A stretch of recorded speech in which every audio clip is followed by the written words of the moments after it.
মাংসের সাথে তরকারির কম্বিনেশনটা সহজে কেউ একসেপ্ট করতে পারে না। কিন্তু আমি বরাবরই আমার পেজে দেখিয়েছি কিভাবে কোন তরকারি দিয়ে মাংস রান্না করলে অনেক বেশি মজার হয়। তো চলেন আজকে আমি আপনাদের সাথে শেয়ার করব পাতাকপি দিয়ে মুরগির মাংস। আমি আগেও একবার একটা শেয়ার করেছিলাম, সেটা ছিল পাতাকপি দিয়ে গরুর মাংস। তো প্রথমে এখানে হলুদ লবণ দিয়ে আলুগুলো সুন্দর করে একটু ভেজে নেবেন। এরপরে হচ্ছে সেম তেলের ভিতরে মাংসগুলা দিয়ে দিবেন। মাংসগুলা দিয়ে এটাকে একটু হালকা একটু ভেজে নিবেন। মাংসগুলা ভাজা হলে এর ভিতরে হচ্ছে গোটা গরম মসলা এড করবেন। তার আগে কিছুক্ষণ সময় একটু মানে সেদ্ধ হওয়ার জন্য ঢেকে রাখবেন।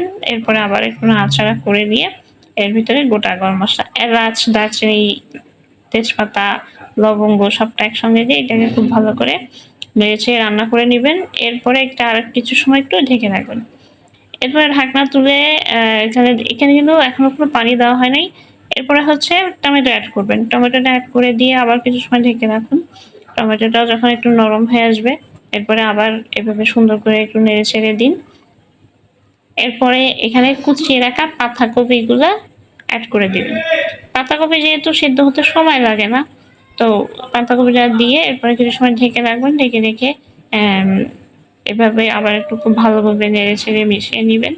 এখানে কিন্তু মাংসের যে পানিটা, সেই পানিটা দিয়ে কিন্তু রান্না হচ্ছে। খুব ভালোভাবে নেড়ে চেড়ে মিশিয়ে নিন। এরপরে হচ্ছে প্রয়োজনীয় মশলা, আদা বাটা, রসুন বাটা, জিরা বাটা, শুকনো মরিচ বাটা, পরিমাণ মতো লবণ আর হচ্ছে হলুদের গুঁড়া সবটাই একসঙ্গে দিয়ে নিবেন। দিয়ে সুন্দর করে আবারও নেড়ে চেড়ে মিশিয়ে নিন।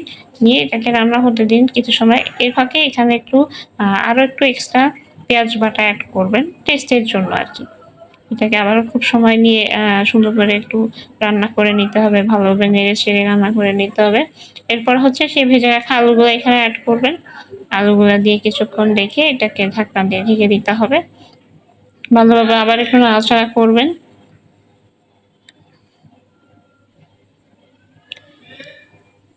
এখানে দেখতেই পাচ্ছেন কালারটা কত সুন্দর একটা কালার আসছে। এরপরে এখানে গরম মশলার গুঁড়া অ্যাড করে নেবেন। আমি দুঃখিত আমার পিছনের ব্যাকগ্রাউন্ডের জন্য, কারণ ফ্যান অফ থাকে, যার কারণে আশেপাশে নয়েজ গুলা খুব বেশি ইরিটেট করে, কিছু করার নাই। এরপরে এটাকে এইভাবে একটু ভুনা যেহেতু আমরা মাংসটা ভুনা রাখবো, একটু ভুনাই হইতে হবে। এরপরে হচ্ছে মাংসটাকে একটু তেলে বাগার দেওয়ার মতো করে একটু পেঁয়াজ, শুকনো মরিচ তেলের ভিতর দিয়ে সুন্দর করে একটু টেলে নিয়ে এরপরে এটাকে এখানে অ্যাড করে দেবেন। ব্যাস হয়ে গেল। এটাকে আবারও খুব সুন্দর করে মিশিয়ে নেড়ে ছেড়ে কিছু সময় চুলাই রাখতে হবে। এখানে দেখতে পাচ্ছেন সম্পূর্ণ তরকারিটা তেলের উপর উঠে আসছে। এরপর এটাকে সার্ভ করে দিন। আমি আজকে দুপুরে এটা দিয়েই ভাত খেয়েছি, শুক্রবারের স্পেশাল রেসিপি ছিল। তো আশা করি আপনাদের ভালো লেগেছে। এমন সব রেসিপি দেখতে আমার সাথেই থাকবেন। সবাই ভালো থাকবেন। আসসালামু আলাইকুম।